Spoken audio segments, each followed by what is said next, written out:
విశాఖ పర్యటనలో ఉన్న హర్యానా ముఖ్యమంత్రి మనోహర్ లాల్ ఖట్టర్తో మర్యాదపూర్వకంగా భేటీ అయ్యారు సీఎం వైఎస్ జగన్. ఇద్దరి మధ్య సుమారు గంటన్నర సేపు సమావేశం జరిగింది. అనంతరం సీఎం వైఎస్ జగన్మోహన్ రెడ్డి తాడేపల్లి బయలుదేరెళ్లారు. అంతకుముందు విశాఖ ఎయిర్పోర్ట్కు చేరుకున్న సీఎం వైఎస్ జగన్మోహన్ రెడ్డికి మంత్రులు గుడివాడ అమర్నాథ్, బూడి ముత్యాల నాయుడు, స్థానిక ఎమ్మెల్యేలు, ఎమ్మెల్సీలు, పార్టీ నేతలు ఘనంగా స్వాగతం పలికారు. రాష్ట్ర వ్యవసాయ రంగంపై ముఖ్యమంత్రి కేసీఆర్ ప్రగతి భవన్లో సమీక్ష నిర్వహించారు. యాసంగి వరి ధాన్యం సేకరణ జరుగుతున్న నేపథ్యంలో ఏర్పాట్ల తీరును చర్చించినట్టు సమాచారం. వానాకాలం సాగు కోసం ముందస్తు ఏర్పాట్లు, వ్యవసాయ శాఖ సన్నద్ధత వంటి అంశాలపైన సీఎం కేసీఆర్ అధికారులతో చర్చించారు. దళిత బంధు అమలు తీరుతెన్నులపై సమావేశంలో కొన్ని సూచనలను సీఎం చేసినట్టు తెలిసిందే. కొత్త సెక్రటేరియట్ నిర్మాణంలో జాగ్రత్తలు తీసుకుంటూ అద్భుతంగా తీర్చిదిద్దాలని ముఖ్యమంత్రి కేసీఆర్ ఆదేశించారు. అన్ని విభాగాల పనులు సమాంతరంగా జరిపిస్తూ త్వరితగతిన సెక్రటేరియట్ నిర్మాణాన్ని పూర్తి చేయాలని సూచించారు. సెక్రటేరియట్ నిర్మాణ ప్రదేశానికి వెళ్లి పనులు జరుగుతున్న తీరును పరిశీలించారు. Pillars, concrete walls, స్టైర్ case, doors, Windows designs నాణ్యతను పరిశీలించారు. సీఎం కేసీఆర్తో కలిసి పనిచేయడం కష్టమన్నారు తెలంగాణ గవర్నర్ తమిళిసై సౌందరరాజన్. సీఎం చెబితే సంతకం చేయడానికి తాను రబ్బర్ స్టాంప్ గవర్నర్ని కాదని స్పష్టం చేశారు. చెన్నైలో జరిగిన ఓ పుస్తకావిష్కరణ సభలో గవర్నర్ ఈ వ్యాఖ్యలు చేశారు. ప్రజాస్వామ్యయుతంగా ఎన్నికైన కొందరు సీఎంలు నియంతృత్వంగా మారేందుకు ప్రయత్నిస్తున్నారని, అది మంచిది కాదని చెప్పారు. హోంమంత్రిగా తానేటి వనిత బాధ్యతలు తీసుకున్న తర్వాత తొలిసారి డీజీపీ రాజేంద్రనాథ్ రెడ్డి మర్యాదపూర్వకంగా కలిశారు. పుష్పగుచ్చం ఇచ్చి శుభాకాంక్షలు తెలిపారు.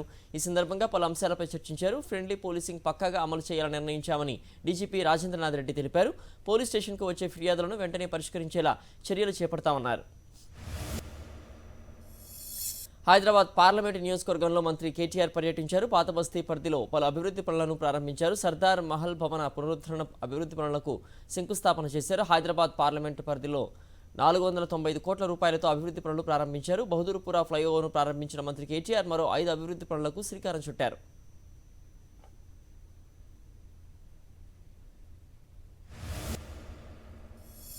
ఖమ్మంలో ఆత్మహత్య చేసుకున్న బీజేపీ కార్యకర్త సాయి గణేష్ కుటుంబాన్ని బీజేపీ నేతలు పరామర్శించారు. కేంద్ర హోంమంత్రి అమిత్ షాకు ఫోన్ చేసి సాయి గణేష్ అమ్మమ్మ సావిత్రమ్మతో మాట్లాడించారు బీజేపీ నేత పొంగులేటి సుధాకర్ రెడ్డి. అమిత్ షా తమకు న్యాయం చేస్తారని చెప్పారని సాయి గణేష్ కుటుంబ సభ్యులు తెలిపారు. దేశంలో ఏ రాష్ట్రంలో లేని విధంగా ప్రజలకు సంక్షేమ అభివృద్ధి కార్యక్రమాలను ప్రభుత్వం చేరువ చేస్తోందని ఆంధ్రప్రదేశ్ పర్యావరణ శాఖ మంత్రి పెద్దిరెడ్డి రామచంద్రారెడ్డి, గృహ నిర్మాణ శాఖ మంత్రి జోగి రమేష్ అన్నారు. ఈ అభివృద్ధి కార్యక్రమాలకు అవసరమైన సిమెంట్ను తమకు నిర్దేశించిన లక్ష్యాలను అనుగుణంగా సిమెంట్ కర్మాగారాలు అందించాలని కోరారు. ఏపీ ప్రభుత్వం ముస్లిం సోదరులకు ఇఫ్తార్ విందు ఇవ్వబోతోంది. విజయవాడ ఇందిరాగాంధీ మున్సిపల్ స్టేడియంలో ఈ నెల 26న ఈ కార్యక్రమం జరగబోతోంది. ముఖ్యమంత్రి వైఎస్ జగన్ ఈ ఇఫ్తార్ విందుకు హాజరు కానున్నారు. మంత్రులు, మాజీ మంత్రులు, ఎమ్మెల్యేలతో పాటు ముస్లిం ప్రజాప్రతినిధులు, అధికారులు కూడా ఈ కార్యక్రమంలో పాల్గొంటారు. చిత్తూరు జిల్లా తంబలపల్లి నియోజకవర్గంలోని బి కొత్తకోటలో ఎమ్మెల్యే పెద్దిరెడ్డి ద్వారకానాథ్ రెడ్డి, రాజంపేట ఎంపీ మిథున్ రెడ్డి గడప గడపకు పర్యటించారు. ప్రభుత్వ సంక్షేమ పథకాలు అందుతున్నాయా లేదా అనే విషయాన్ని నేరుగా ప్రజలు అడిగి తెలుసుకున్నారు. ఆ సమస్యలు పరిష్కరించేలా అధికారులను ఆదేశించారు. విజయవాడ ఆర్టీసీ హౌస్లో కొత్త జిల్లాల ప్రజా రవాణా అధికారులతో మంత్రి పినిపే విశ్వరూప్ సమీక్షా సమావేశం నిర్వహించారు. ఏటా 200 కోట్లను కొత్త బస్సుల కొనుగోలు కేటాయించాలని మంత్రిని కోరారు. ఆర్టీసీ అధికారులు ఈ అంశాన్ని సీఎం జగన్ దృష్టికి తీసుకెళ్తారని మంత్రి విశ్వరూప్ హామీ ఇచ్చారు. ఈ సమావేశంలో RTC MD Dwaraka Tirumalarao, RTC అధికారులు పాల్గొన్నారు. మంత్రి కాకాని గవర్నర్ రెడ్డి నెల్లూరులో పర్యటించారు. ఏసీ సెంటర్కు చేరుకున్న మంత్రి ఏసీ సుబ్బారెడ్డి విగ్రహానికి పూలమాల వేసి నివాళులర్పించారు. అనంతరం సంతపేటలోని ఎమ్మెల్యే ఆనం రామనారాయణ రెడ్డి ఇంటికి వెళ్లిన కాకానికి ఆనం కుటుంబ సభ్యులు ఆత్మీయ స్వాగతం పలికారు. నెల్లూరులో మాజీ మంత్రి అనిల్ కుమార్ యాదవ్ పర్యటించారు. బోసుబొమ్మ నుంచి పూల మార్కెట్ వరకు రోడ్ సైడ్ వ్యాపారాలను పరిశీలించారు. స్మార్ట్ సిటీ నిధులతో చిరు వ్యాపారాలకు షెడ్లు ఏర్పాటు చేసి వేసవి నుంచి ఉపశమనం కల్పించాలని ఆదేశించారు. స్ట్రీట్ వెండర్స్కి ఇబ్బంది లేకుండా, ట్రాఫిక్ సమస్య తలెత్తకుండా చర్యలు చేపట్టాలని అధికారులను సూచించారు.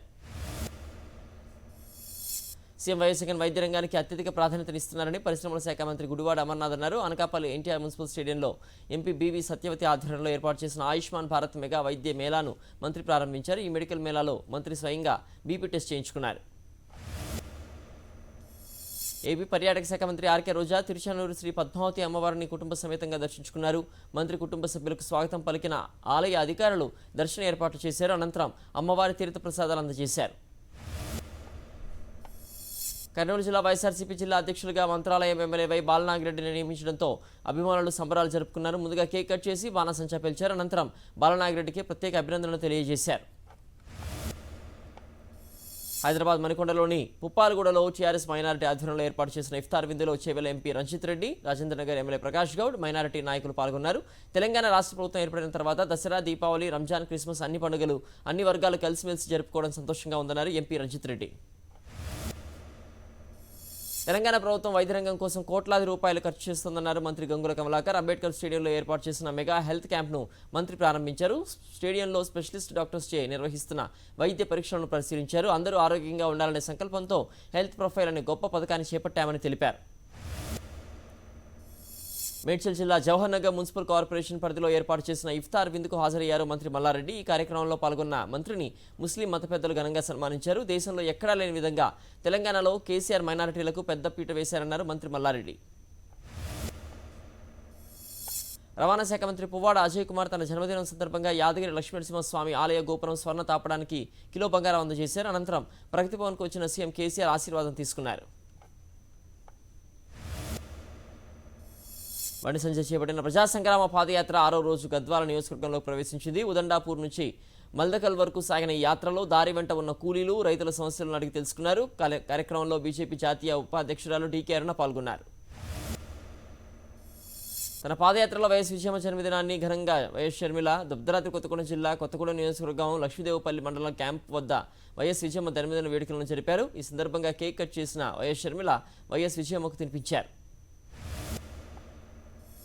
మంచిర్యాల జిల్లా అర్జునగుట్ట పుష్కర తీరం భక్తజన సందర్భంగా మారింది. ఆంధ్రప్రదేశ్, కర్ణాటక, తమిళనాడు, మహారాష్ట్ర, ఒడిశాతో పాటుగా ఉత్తర భారతదేశం నుంచి వేలాది మంది భక్తులు ప్రాణహితకు చేరుకొని పుష్కర స్నానాలు ఆచరిస్తున్నారు. నదీమ తల్లి పుష్కరుడికి ప్రత్యేక పూజలు చేస్తున్నారు.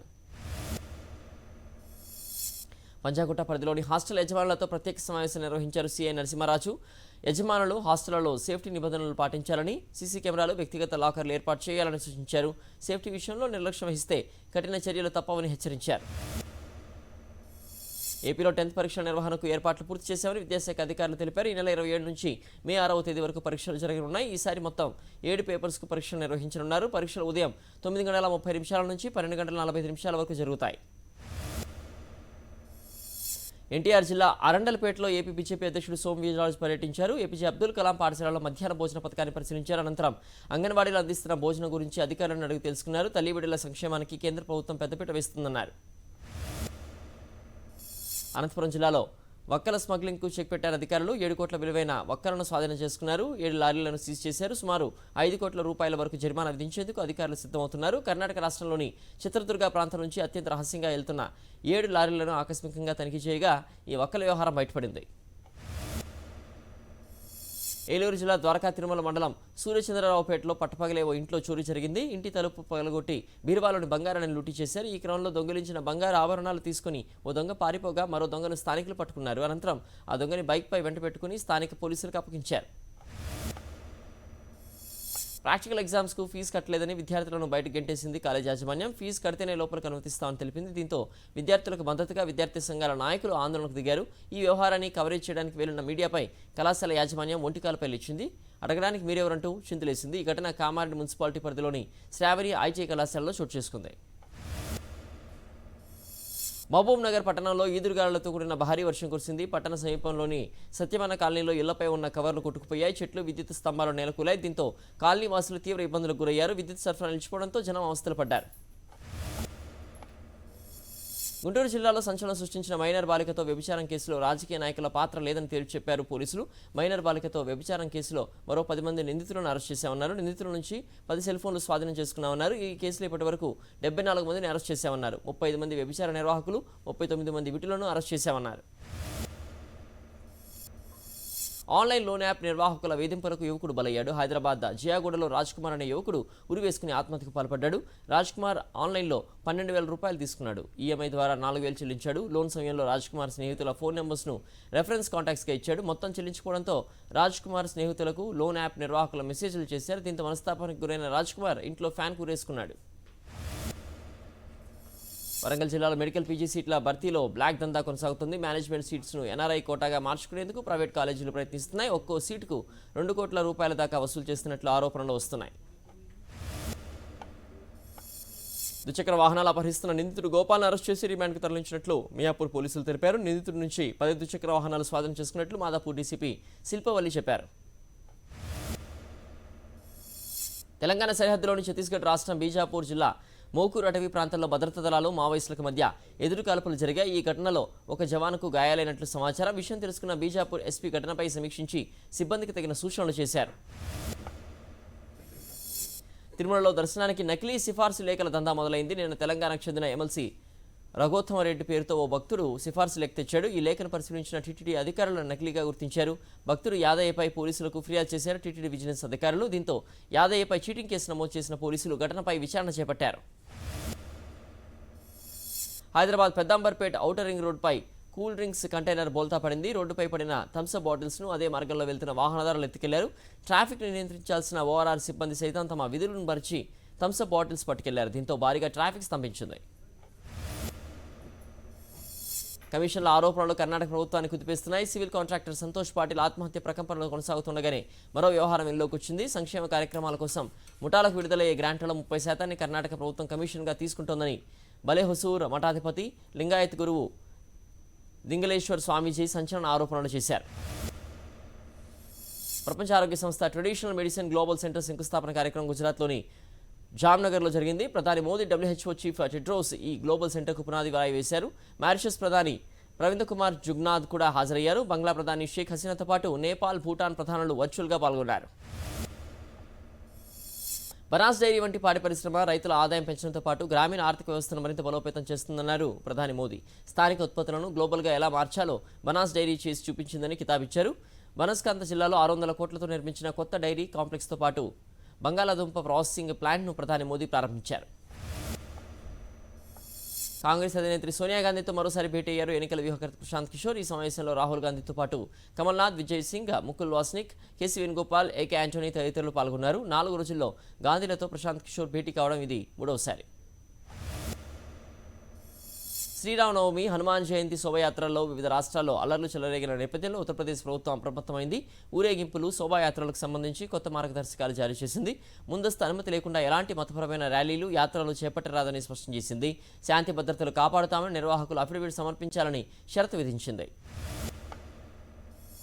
దేశ రాజధాని ఢిల్లీలో కరోనా కలవరం కొనసాగుతోంది. 501 కొత్త కేసులు వెలుగు చూశాయి. ముందు రోజుతో పోలిస్తే కేసుల సంఖ్య స్వల్పంగా తగ్గిన పాజిటివిటీ రేటు మాత్రం ఆందోళన కలిగిస్తోంది. ఢిల్లీలో కోవిడ్ పాజిటివిటీ రేటు 7.72% పెరిగింది. సరిహద్దుల్లోని నోయిడా జిల్లాల్లోనూ కరోనా కేసులు పెరుగుతున్నాయి. క్రిప్టో కరెన్సీపై కీలక వ్యాఖ్యలు చేశారు కేంద్ర ఆర్థిక మంత్రి నిర్మలా సీతారామన్. డిజిటల్ కరెన్సీ వల్ల మనీ లాండరింగ్, టెర్రర్ ఫైనాన్సింగ్ జరిగే అవకాశాలు ఎక్కువగా ఉన్నాయని ఆందోళన వ్యక్తం చేశారు. అమెరికా పర్యటనలో భాగంగా అంతర్జాతీయ ద్రవ్యనిధి నిర్వహించిన సెమినార్లో ఆర్థిక మంత్రి నిర్మలా సీతారామన్ ప్రసంగించారు. IPL 15th సీజన్లో ఇవాళ జరగనున్న Delhi Capitals Punjab Kings match వేదిక మారింది. ఢిల్లీ జట్టులో కోవిడ్ కారణంగా ఈ మ్యాచ్ వేదికను పూణే నుంచి ముంబైకి మార్చారు. షెడ్యూల్ ప్రకారం నిన్ననే ఢిల్లీ జట్టు పూణేకి వెళ్లాల్సి ఉండగా కోవిడ్ కేసుల నేపథ్యంలో ముంబైలోనే ఉండిపోయింది.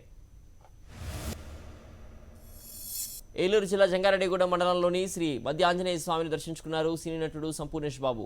ఆలయ ఈవో ఆకుల కొండలరావు సంపూర్ణేష్ బాబుకు స్వాగతం పలికారు. స్వామివారి దర్శనం అనంతరం అర్చకులు తీర్థ ప్రసాదాలు అందజేశారు.